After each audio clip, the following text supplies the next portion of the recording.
Isang pinagpalang araw sa inyong lahat. Tayo po'y magninilay sa salita ng Diyos, ang pinagmumulan ng awa ng ating buhay, ang salitawa.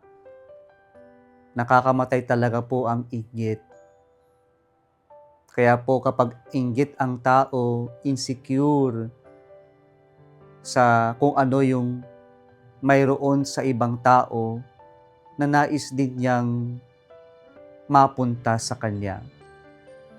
Nakakamatay ang inggit. Kapag po yung inggit ay umabot sa rurok ng emosyon, ito'y nagdudulot na nais nating makapanira ng ibang tao. At yung paninira ay yung kung ano-ano yung ipagkakalat natin na masama o baho ng isang tao na sa kalaunan ay hindi naman talaga totoo. Nais lang nating i-discredit upang sa ganon, masiraan natin yung taong kinaiinggitan natin.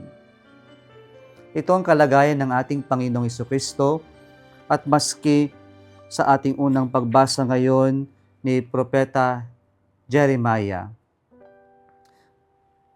nainggit sila, na-insecure sila, at dahil inggit at insecure sila, ayaw nilang tanggapin ng katotohanan na ipinapahayag ni Jeremiah at ng ating Panginoong Jesucristo sa ating Ebanghelyo ngayon.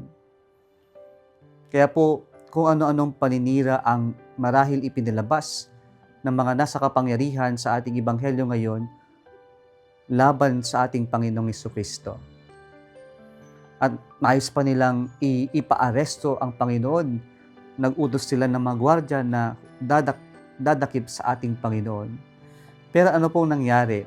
Bagamat hati ang mga tao tungkol sa kanilang tingin kung sino nga ba ang ating Panginoong Jesucristo, matuto tayo sa mga salitang binitawan ng mga guards o gwardya. Sabi nila nung nagbalik sila sa mga chief priests and Pharisees o Sanhedrin, sabi nila, never before has anyone spoken like this man. Nung una siguro dala nila yung mensahe galing sa mga nasa authority na si Jesus ay kriminal, masamang tao. Pero noong sila ay nakisalamuha sa mga tao, nakita nila, nasaksihan nila si Jesus, kung ano yung mga ginagawa at itinuturo niya, napakinggan nila kung paano magsalita si Jesus. At sila'y namangha at nabago sila ng kanilang pananaw sa ating Panginoong Jesucristo.